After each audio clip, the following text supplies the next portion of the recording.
Hello, family, and welcome once again to the Radiance Church Daily Devotion. Today we shall begin a new series, and I have entitled this A Portrait of Jesus Christ. A Portrait of Jesus Christ. This is now part number 1, and we have entitled this portion, The Humble God. The Humble God, in Filipino, ang mapagpakumbabang Diyos. We begin our reflection today by reading a portion of the Holy Scriptures from Philippians chapter 2. I will read beginning from verse 3 from the New American Standard Bible. The Apostle Paul wrote, "Do nothing from selfishness or empty conceit, but with humility of mind, regard one another as more important than yourselves. Do not merely look out for your own personal interests, but also for the interests of others. Have this attitude in yourselves, which was also in Christ Jesus, who, although he existed in the form of God, did not regard equality with God a thing to be grasped, but emptied himself, taking the form of a bondservant, and being made in the likeness of men. Being found in an appearance as a man, he humbled himself by becoming obedient to the point of death, even death on a cross. For this reason, also, God highly exalted him and bestowed on him the name which is above every name, so that at the name of Jesus every knee will bow, of those who are in heaven and on earth and under the earth, and that every tongue will confess that Jesus Christ is Lord, to the glory of God the Father." May God add His blessings upon the reading of His words today. Well, bago natin ipaliwanag yung talatang yan, punta muna tayo sa ating pangkasalukuyang kalalagayan. Pasko na naman. It's Christmas season once again. And at this stage, the pressure has started to build up already. Siguro meron na kayong mga kamag-anak na dumating dyan. Marami na kayong ginagawa kung kayo po ay nasa mga syudad o ilang mga bahagi ng ating mga probinsya. Ang mga mailbox po ninyo ay punong-puno na ng mga junk mail containing promotional items available at your nearest shopping centers. Siguro yung inyo pong mga social media pages ay sang katutak na rin ang mga ads tungkol sa mga sale, hindi ba? At marami sa atin na excited na sa mga big sale sa ating paligid. Di lamang yun. Yung ating mga paboritong traditional Christmas music na andyan na naman. Sa Pilipinas, September pa lang, kumakanta na tayo ng Christmas songs.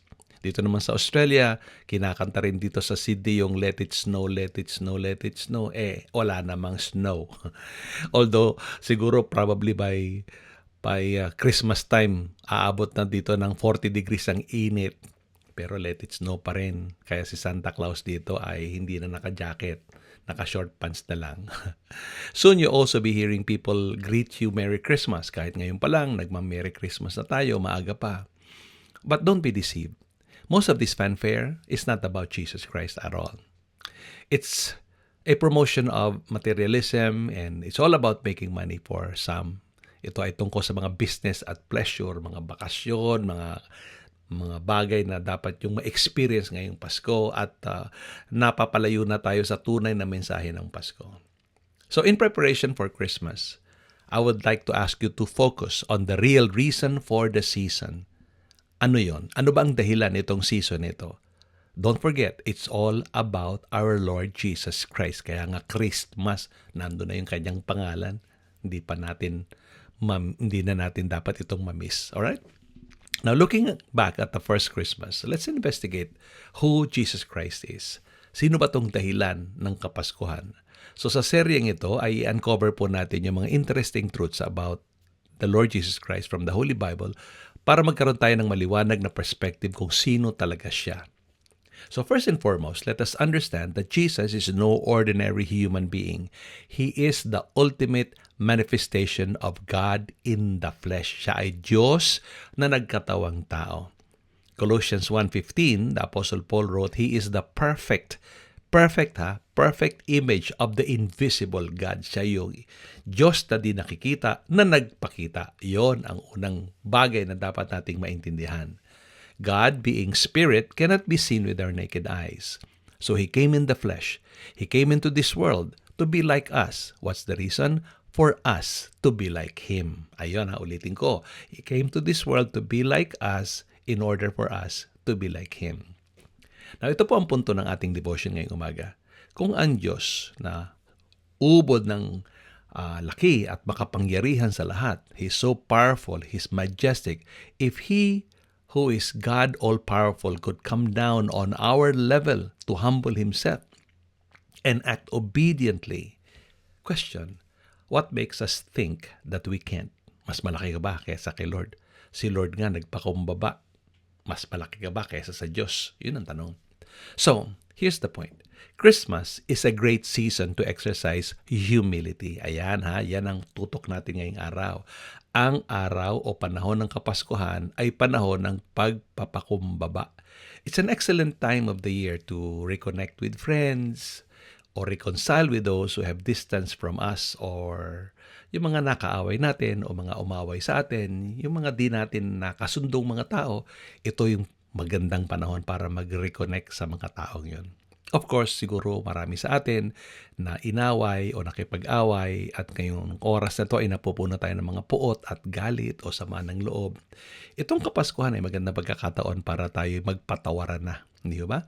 At yung pagtitake ng first initiative o ng pagtitake ng first move ay isang act of humility. Taking the first move is a perfect act of humility. So mag-isip-isip tayo. Meron ba kayong mga tao sa inyong isipan na kailangan yung hinga ng tawad o dapat yung patawarin na?